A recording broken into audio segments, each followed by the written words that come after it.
இல்ல இல்ல சார் அது மட்டும் வைக்கல சார். அது வந்து நெக்ஸ்ட் ஷாட் தான் வச்சிருக்கோம். ஆக்சுவலா நல்லா பாருங்க சார்.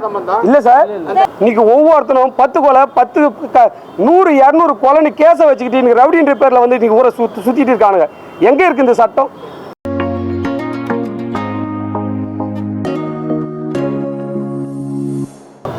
பத்திரிகை மற்றும் ஊடக உறவுகள் அனைவருக்கும் வணக்கம். இந்த வள்ளுவன் திரைப்படத்தோட இயக்குனர் சங்கர் சாரதினா, ஆக்சுவலாக இந்த படம் ஒரு குரலோட பேஸில் கொலையிற் கொடியாரை வேந்தொருத்தல் பைங்கூழ் களை கட்டதனோடு நேர். இந்த குரலை என்ன சொல்கிறாருன்னா, வள்ளுவர் எவன் ஒருவன் நாட்டிற்கு அநீதி செய்கின்றானோ அவனை கொலை செய்வது தர்மமாகுமே தவிர அதர்மமாகாதென்றார். ஒரு நற்பெயரை காப்பதற்கு கலைப்பெயரை எப்படி பிடிக்கி எறிகிறோமோ அதற்கு சமம்னு சொல்கிறாரு. ஆக்சுவலாக இந்த சமூகத்தில் வந்துட்டு சட்டங்கள் இயற்றப்பட்டது எல்லாமே பார்த்தீங்கன்னா நாட்டுக்காகவும் நாட்டு மக்களுக்காகவும் நலனுக்காகவும் தான் இந்த சட்டங்கள் இயற்றப்பட்டு இருக்குது. ஆனால் இந்த சட்டங்களை யார் கையில் ஒப்படைச்சிருக்காங்களோ, இந்த நாட்டு மக்களையும் காப்பதற்காக யார் கையில் ஒப்படைச்சிருக்காங்களோ அவங்க தான் இந்த நாட்டை சீரழிக்கிறாங்க.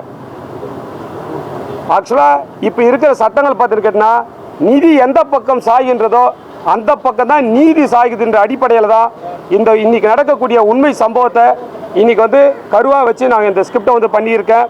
ஆக்சுவலாக ஒன்றும் இல்லை, இப்போ கோயம்புத்தூரில் நடந்த சம்பவங்கள் எல்லாமே தெரியும். 10 வயசு குழந்தை, அந்த 10 வயசு குழந்தை வீட்டை விட்டு வெளியில் வரும்போது பார்த்துன்னு கேட்டால் 2 அயோக்கிய பசங்க அந்த குழந்தையை தூக்கி போயிட்டு பாலியல் பலாத்காரம் பண்ணிட்டு இருக்கானுங்க.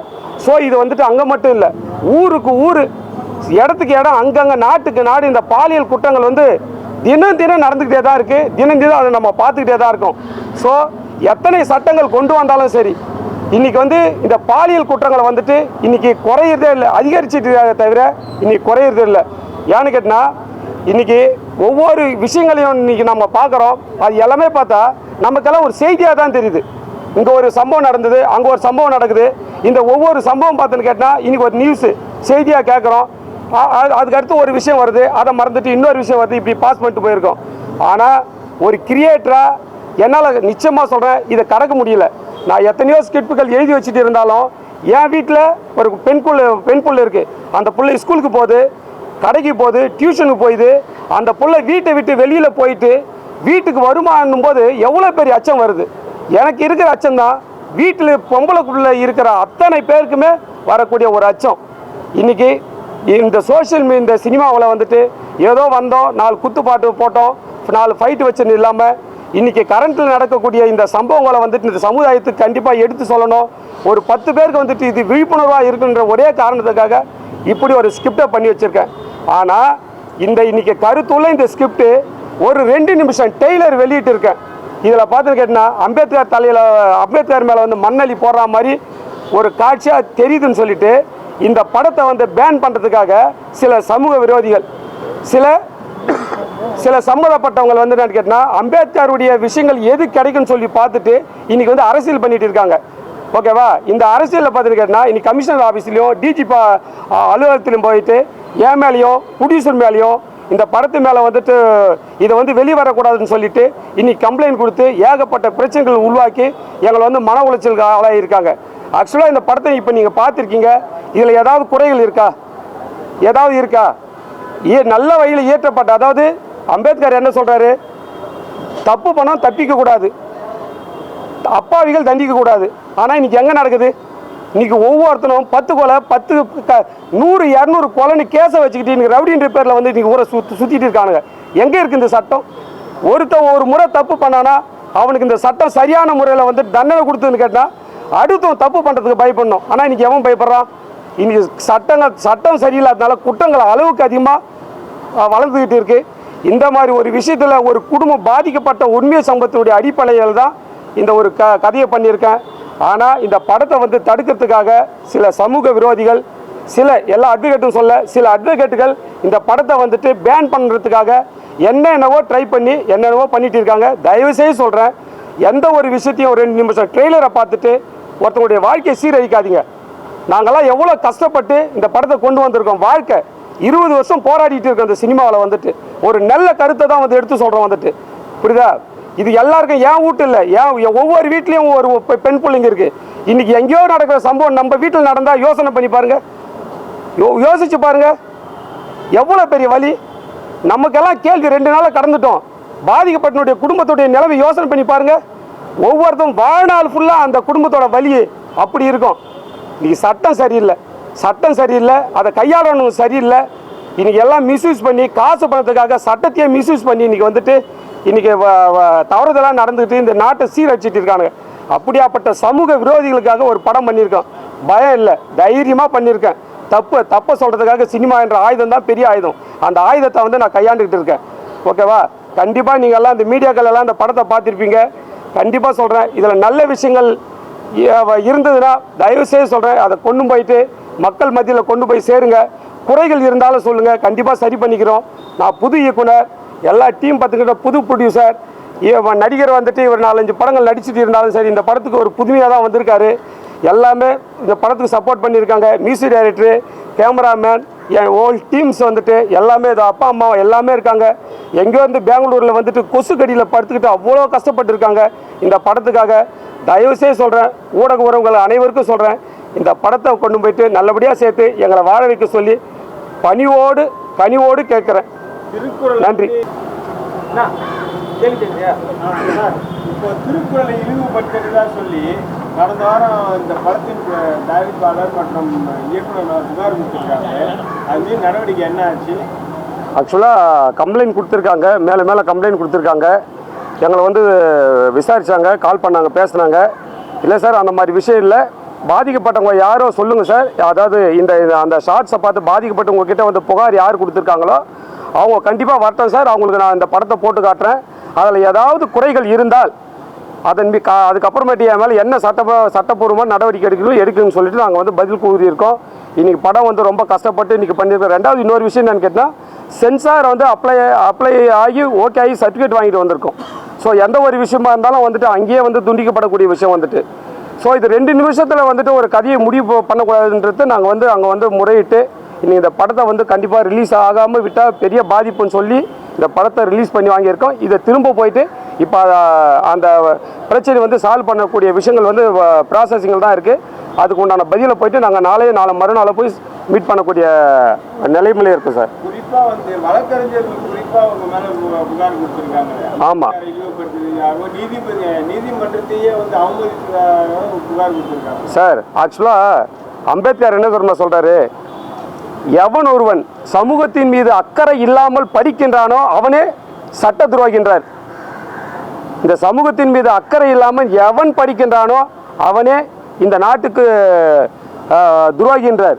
அப்படி இருக்கும்போது இன்னைக்கு படித்தவங்ககிட்ட தான் இந்த சட்டத்தை வந்து ஒப்படைச்சிருக்காங்க. இன்னைக்கு அவனுக்கு தான் வந்துட்டு இன்னைக்கு வந்து நாசம் பண்ணிட்டு இருக்காங்க. புரியுதுங்களா? அதனால தான் இன்னைக்கு நாசமாயிட்டு. யார் உங்கள் கையிலையோ எங்கள் கையிலையோ யார் கையிலுமோ இல்லை. இன்னைக்கு யார் கையில் இருக்குது? படித்தவங்க கையில் தான் இருக்குது வந்துட்டு. புரியுதுங்களா? அதனால் அவங்க எல்லாருமே வந்து வெளியில் நடக்கிற சம்பவங்களை வந்துட்டு ஒரு செய்தியாக பார்க்காம அந்த சம்பவங்களெல்லாம் தான் வீட்டில் நடந்தால் என்ன மாதிரி ஒரு வலி இருக்குமோன்ட்டு 1 நிமிஷம் 5 நிமிஷம் உணர்ந்தா வாழ்க்கையில் இந்த நாடு வந்து ரொம்ப சிறப்பாக இருக்குன்றது தான் என்னுடைய ஆதங்கமே வந்துட்டு. சார், சட்டம் படிச்சவங்களை வந்து நீங்கள் இப்போ பேசுனீங்க சமூக விரோதிகள்ட்டு, இது வந்து எந்த விதத்தில் எடுத்துப்பாங்க? நாங்கள் இல்லை சார், ஆக்சுவலாக நான் சொல்லல சார். இது இல்லை, இப்போ நீங்கள் பேசுனீங்க, நீங்கள் ஆமாம் இடத்துல வந்து சொன்னீங்க. ஆமாம், சட்டம் சொல்றது வேற. இப்போ நீங்கள் வந்து ஒரு பேட்டி கொடுக்கும்போது ஒரு சட்டம் படித்தவங்களை வந்து நீங்கள் சமூக விரோதின்னு சொல்றது எந்த விதத்தில் சரியா இருக்கும்? அது நியாயம் சார். சட்டம் படித்தவங்களை வந்து சமூக விரோதின்னு சொல்ல சார். சட்ட அதாவது நாட்டின் மீது அக்கறை இல்லாமல் படிக்கின்ற ஒவ்வொரு இல்லை சார், நான் என்ன கேட்குறேன்னா படத்தை பற்றி நான் பேசல. இல்லை, படத்தை பேர் நீங்கள் வந்து பேசும்போது அந்த அம்பேத்கர் மேல மண்ணு தூவுற மாதிரி ஒரு சீட்டை வந்து யாரும் கம்ப்ளைண்ட் பண்ணியிருக்காங்க. சமூக விரோதிங்க தான் நீங்க சொன்னீங்களே தவிர வேற எதுவுமே வார்த்தையே சொல்லல. அவங்க வக்கீல் நீங்க சொல்லவே இல்லை. இல்ல, ஒரு சில சமூக விரோதிகள் மேடம். இல்ல மேடம், அவர் சொன்ன ஆமா சார். ஆமா சார், நான் சொல்றேன் சார். சரியா இருக்கும். அவங்களுக்கு எப்படி சேருது? எது? இப்ப இதே வந்து நீங்க சொல்லிட்டீங்க சமூக விரோதிகள் இல்ல, அவங்க மேல கேஸ் போட்டாங்கன்னா யார் சார்? பரவாயில்ல சார், படம் பார்க்கட்டும் சார். நீங்க எல்லாம் படம் பார்த்துருக்கீங்க சார். இதுல ஏதாவது தவறு தெரிஞ்சுதா சார்? நான் ஆக்சுவலா வந்துட்டு இதுக்கு முன்னாடி ஆடியோ லான்ச் பண்ணியிருக்கேன் சார். நீங்கள் எல்லாருமே வந்திருக்கீங்க சார். உங்களுக்கு வந்துட்டு அந்த ட்ரெய்லர் வந்துட்டு டெலிகாஸ்ட் பண்ணியிருக்கேன் சார். உங்களுக்கு எல்லாம் பார்வையில் தப்புன்னு தெரிஞ்சுதான் அன்றைக்கி கேள்வி கேட்டிருப்பீங்க சார். படம் பார்க்கும்போது தப்பு தெரியுது எங்களுக்கு. அம்பேத்கர் மட்டும் காமிச்சிட்டு அதில் மண்ணு மட்டும் காமிக்கிறீங்க. இல்லை தப்பு சார். இல்ல அதுக்கு முன்னாடி ஷாட் இல்ல சார், அதுக்கு முன்னாடி ஷாட்டை பாருங்க சார்.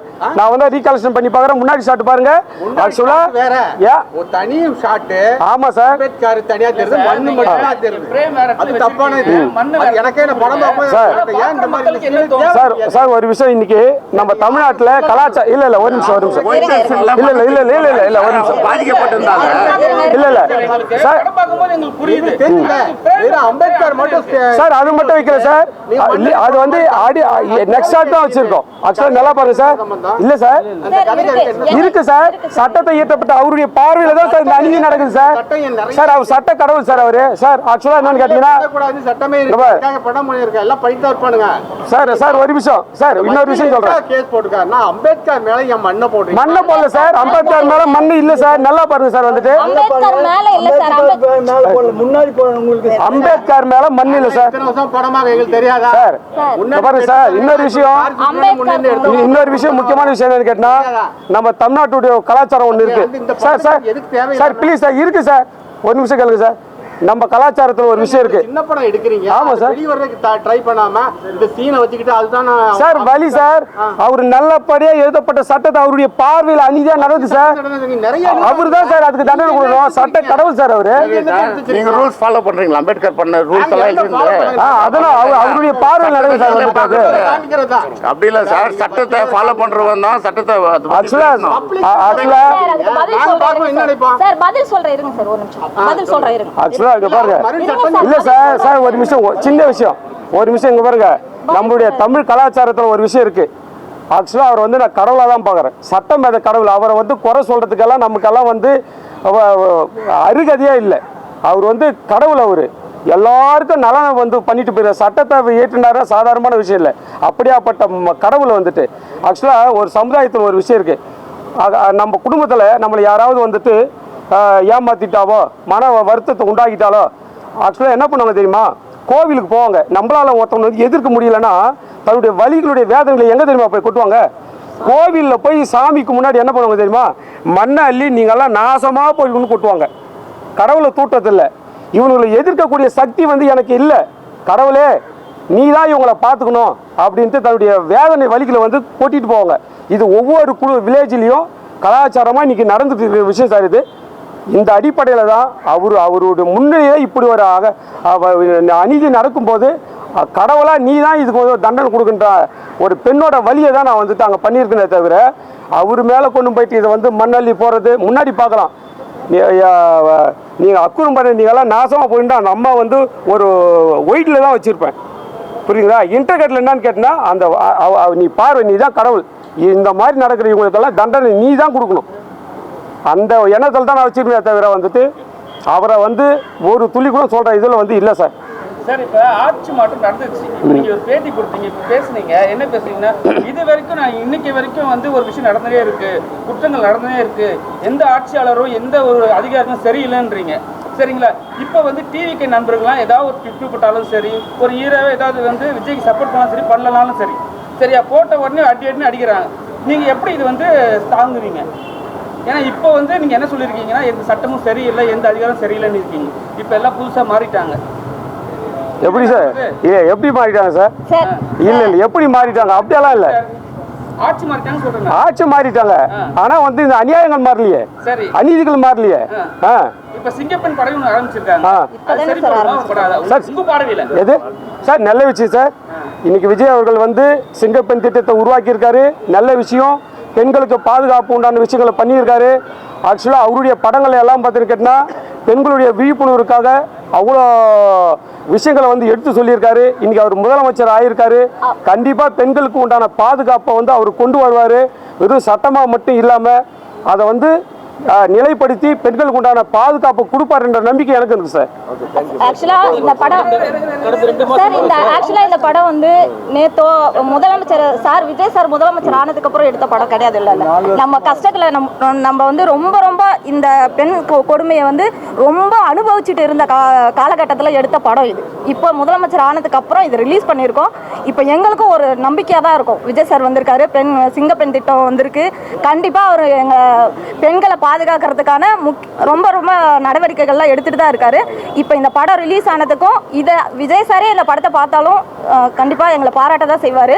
ஏன்னா அந்த நாங்கள் வழியை தான் சொல்லியிருக்கோம். நாங்கள் படம் எடுக்கும் போது இருந்த வழியை தான் சொல்லியிருக்கோம். நாங்கள் ஒன்று முதலமைச்சர் ஆனதுக்கப்புறம் எடுக்கல, இப்போ தானே ஆரம்பிச்சிருக்காங்க. கண்டிப்பாக இதில் ஒரு தீர்வு, நல்ல தீர்வு வந்து பெண்களுக்கு பாதுகாப்பு வந்து கரெக்டாக இருந்துச்சுன்னா எங்களை விட யார் பெருசாக சந்தோஷப்படுவா. ஏன்னா எங்கள் வழி அவ்வளோ இருக்குது. சார் ஒரே ஒரு முக்கியமான விஷயம் சொல்லி சார், முக்கியமான விஷயம் சார், ப்ளீஸ் சார். ஆக்சுவலாக சார் இது வந்து ஒரு இன்ஸ்பயரில் சார்.